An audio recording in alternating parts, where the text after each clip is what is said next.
If you work with children who are minimally speaking and you're considering a high-tech AAC device, or if you're working with children who are minimally speaking and they're using high-tech AAC devices, this episode is simply a cannot miss episode. I am going to look at two common myths about high-tech AAC devices, and we are going to debunk them today. We're going to debunk them today based on the research. This episode is extremely important if you're considering high-tech AAC devices or if you already have children using high-tech AAC devices, because I found it's really hard to get support for it. And the reason it's so hard to get support for it is because this is something new. This is something, do something different. So you're going to have people who are seasoned experts in autism who have been using low-tech AAC for years, and they're not comfortable with the high-tech AAC. They're not knowledgeable in it. And as a result, they're very resistant to it. However, we don't want to wait 17 years with the research to practice leg before we implement high-tech AAC devices when the research is here right now saying that high-tech devices are more effective than low-tech AAC devices in many, many ways. Now, I'm not saying throw the low tech away.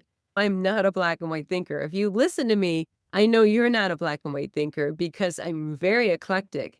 I want my high tech and I want my low tech too. And that's what best practice supports. And it isn't something you even have to know from the research, even though the research does support a comprehensive approach to AAC. If you are communicating today, you've used your phone, you've used your laptop, you've used your voice, you've used a pencil, you've used many ways to communicate multiple times today. And our children who are mentally speaking, our children with autism, deserve that same right, multimodal communication. So what we're going to look at today are 5 very common myths, and these are common myths that are held by people who are quote unquote experts in AAC. But these myths are simply not supported in the research. This is really important that you empower yourself today so that tomorrow morning or Monday morning, you can make a difference. We don't need to wait 17 years when the preschoolers we're servicing today are in college for this research to go into practice. We're here to change lives. We're not here to mess around. So let's dive right into these 5 myths and what the research says is the truth when it comes to high-tech AAC. And knowing this research, I hope, empowers you to stick your neck out, to DSD, do something different to empower our kiddos to have a voice. We don't want to talk for our kiddos. We want to give them a voice of their own so that they can have a seat at the table and that they can express their wants and needs and thoughts. And high-tech AAC is a very, very promising and exciting way to give our kiddos a robust voice so that they can more than just communicate wants and needs and protest. Instead, they can tell us what they're thinking. So let's dive into the first myth. And the first myth is that a child must demonstrate self-regulation or joint attention before we should deliver them a high-tech AAC device. Now, what the research indicates, it doesn't work that way. It's not a prerequisite. First, you're going to be regulated, then you're going to have joint attention, and then after that is the time where we give you communication. Instead, it's interdependent, it's transactional. If you have better communication skills, if you are empowered with an ability to communicate, then you're going to be better regulated. Then you're going to be able to initiate interactions and respond to interactions symbolically and have joint attention. Many of our kiddos with autism, for instance, and when I say many, I'm talking 90%, have a significant motor impairment. And in that motor impairment, it makes it very difficult to use gestures and eye contact in order to facilitate joint attention. But in addition to that, too, they also have motor issues in the mouth, so it makes speech difficult. When we have a device, you have all of these words and phrases and symbols to communicate with another. This opens up the gate.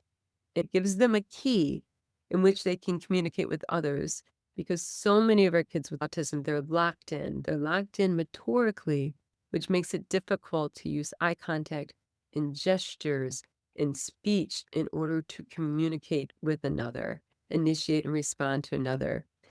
We have these high-tech AAC devices. This is a key. This is a bridge that gives them a way to demonstrate joint attention. So it unlocks that door. They're very much locked in. So that is the myth number one. The research indicates that when you give children high-tech AAC devices, they actually demonstrate better self-regulation and more joint attention. So they don't need to do that before they're given the device. It's transactional, it's interdependent, it happens simultaneously. So let's look at myth number two. Myth number two is that high-tech AAC devices are too complex for minimally speaking preschoolers with autism. When we look at these high-tech devices, I use Lamp for Life a lot. We're looking at 6,000 words in that device. Is that too complex for preschoolers with autism? Research indicates no, it's not too complex for preschoolers with autism. And the research is indicating that high-tech AAC devices before age 5 are resulting in better speech gains, better receptive and expressive language gains, and better social skills. So they are ready for high-tech AAC devices, and the outcomes are good across developmental domains for children under the age of 5. Give them the devices. Don't be a gatekeeper. Myth number 3 is that preschoolers are going to become less social when they're given a high-tech AAC device, and that they're going to become more isolated and self-stimulatory, such as repeatedly pressing on buttons. Now, I'm just going to tell you a little bit about my personal experience. What I found in giving these children these high-tech AAC devices, children really take off. But the children that are like, I can find anything better than you can. Give me a year, lady. And a year from now, I'll show you where the things are on the device. These are the children that on day one go through each of the pages and they press every single button. So they go to the places, they press every single place. They go to the shapes, they press every single shape. What do you do when you visit a friend and they give you your remote control? You go through every single channel, even the golf channel, right? You're going to find out, where's my Bravo Housewives? Okay, there they are. I'm going to remember that number better because this is a little bit more meaningful for me. You're going to find every single channel. Here's the cooking shows. Here's the religious TV. Here's it. I know where everything is. I find that the children with autism, they're the same way. They have to repeatedly, before they're going to use it functionally, press on all the buttons and learn the lay of the land. And so many people look at that and they say, that's self-stimulation. They're stimulating on the buttons.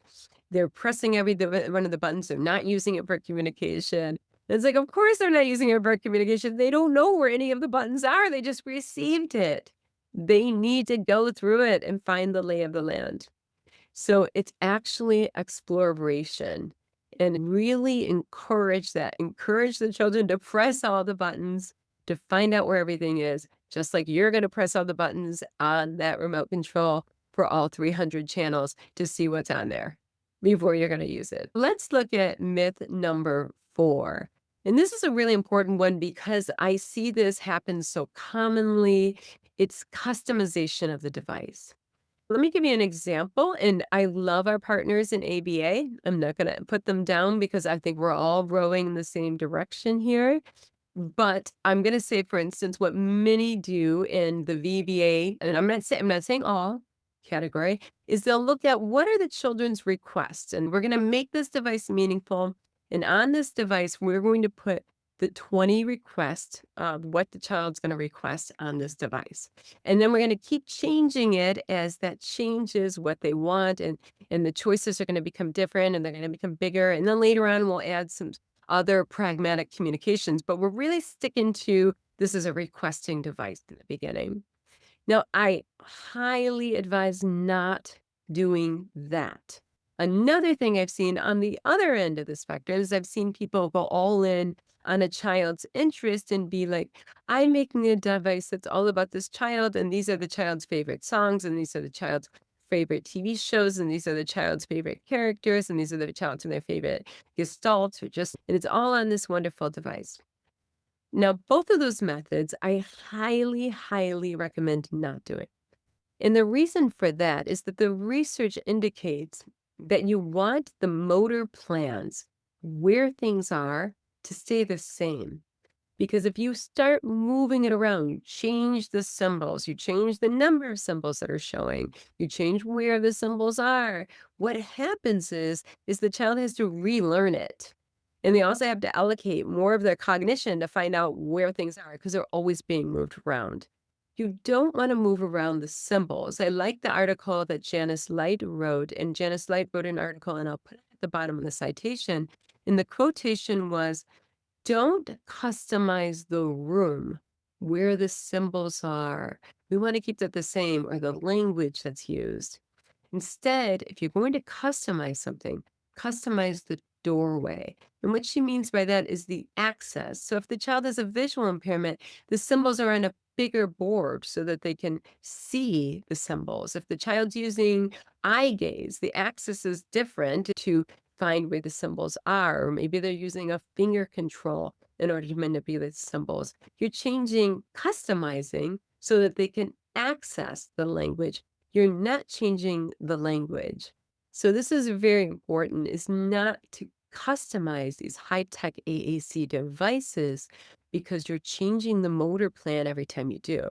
An example of that is the QWERTY typewriter. I know you've all heard this before, but the way the typewriter is set up for you and me and the standard laptop and smart boards and tablets is to slow us down so that so that it won't jam. There's a keyboardist, his name is Dvorak in 1930, and this Czech keyboardist said, this is a much more efficient way to type, and it's more ergonomic, the body movements. Now, we didn't adopt Dvorak's method, which is faster, which is more ergonomic. And why is that? Because that would mean changing the motor plan. And we don't want to change the motor plan. We like knowing where everything is so that we can type quickly. We do not want any of those letters moved around. In the similar vein, when it comes to those AAC devices, you have devices like Lamp for Life. These symbols are to carry the child in through their entire life. And just like the QWERTY keyboard, these symbols are to carry you through your entire life so that you can quickly and easily, through motor planning, access what you need to access to communicate. That's why we don't want to customize and change things around all the time. This is really important. And I do like Janice Light's quote about looking at it as don't customize the room, just customize the doorway if you need to. If the person has motor issues, if they have sight issues, if they have different issues when it comes to the board, sensory issues or anything like that, we can change that, the way we access the language. But we don't want to change the language, and we don't want to change where things are in the board. And that's a great way to look at it. Now, we're looking at myth number 5. This is the last one, and this is the one that, frankly, I'm going to guesstimate that 90% of you listening to this podcast right now are failing at, and I'm one of them. This is why I'm getting my doctorate right now. This is my problem of practice I'm researching, and I have great news. I just have to share this with you. I'm very happy, and because I found out yesterday that my dissertation research, which is on this very topic, is funded. I'm so grateful to the University of Florida and the Department of Early Childhood Policy for the funding of this program. I am kind of smiling ear to ear if you see me on the podcast. And the reason I feel it's so important to share this with you is because you're right by my side. The reason you're here in your spare time listening to a podcast on the 5 minutes of augmented communication is because you're dedicated to the craft. This isn't a profession. This is a mission for you. It's bigger than that. I appreciate you learning with me, and I appreciate you being an agent of change by my side. And together, we're going to make the world a better place. No one does it alone. All of these emails I get from all over the country, from members in my CIS membership that show me from their back porch issues that they're dealing with is gold, because I take all of that information and I say, okay, how can we de-SD? This isn't something that's just occurring on my back porch. And what I'm going to talk about right now, I know this is something that's just not occurring on my back porch because I've spoken around the country and I'm getting input around the country. And this is a universal problem in which a lot of us are breaking the law. Let's be real about it. And it's time we do something different. And I realize that this isn't on a personal level, it's on a policy level. That's why I was happy about getting this policy grant, because we really have to do something different on a large scale. Let's look at the number 5 myth. And the number 5 myth is that public schools are not obligated to provide high-tech AAC devices, or are they obligated to provide parent or staff training? Now, the truth is we are. Many say, well, that's up to the family to provide the high-tech AAC device. That's up to the family's insurance company to provide the high-tech AAC device. But at the end of the day, if the child needs that high-tech AAC device to effectively communicate and participate in the public school setting, what that tells us, based on IDEA, based on ADA, based on our 504, based on ASHA's ethical recommendations, if this is necessary for them to effectively communicate, participate in the classroom educational setting, the U.S. public schools are to provide it. And not only are they to provide it, they're also, this is where I'm guessing many of us, I'm not alone in this, are falling short to provide staff training of how to implement the device across the child's day, to provide parent training of how to implement the device throughout the child's day. Now, if you are like me and you work in a public school and you're falling short here, you're not alone. The research indicates the insurance companies are not covering parent coaching of how to use the device. Medicaid is not covering parent coaching of how to use the device, or staff coaching of how to use the device. We are across the board underserving children with autism. Sometimes when things are so universal and we're so all breaking the law, that doesn't make it okay. It's that banality of something being so unethical, right? Because it's happening everywhere doesn't make it okay. So we need to do something different. And we need to do something different yesterday. But we can't control yesterday, we can only control the present. And that does need to occur at a policy, large-scale level. So if you are on my newsletter list, I'm just going to give you the heads up. If you're in my CIS membership, your girl, that's me, I'm going to be asking for your help. I'm going to be asking for your input. And I promise you, whatever you share with me, I'm going to make sure it gets shared, because we need to work together in order to make a difference here. No one person is going to make a difference here. It's going to take a concerted effort with lots of professional input, with lots of special education input. When I talk about special educators, I mean special education teachers, paraprofessionals. We're talking speech language pathologists, people who are all in the trenches and experiencing the challenges and what's working in the front lines. We're the ones that can make things better. And I'm very honored to receive this policy grant from the Early Childhood Department at University of Florida. It's such a huge honor, and I want you to know that we did this, and we're going to do this together, and we're gonna make the world a better place together. Right now, I'm gonna just say across the board, we're failing here, okay? On that note, we're gonna make the world a better place, one child at a time. Roll up your sleeves and do what you do best, and I'll see you next week.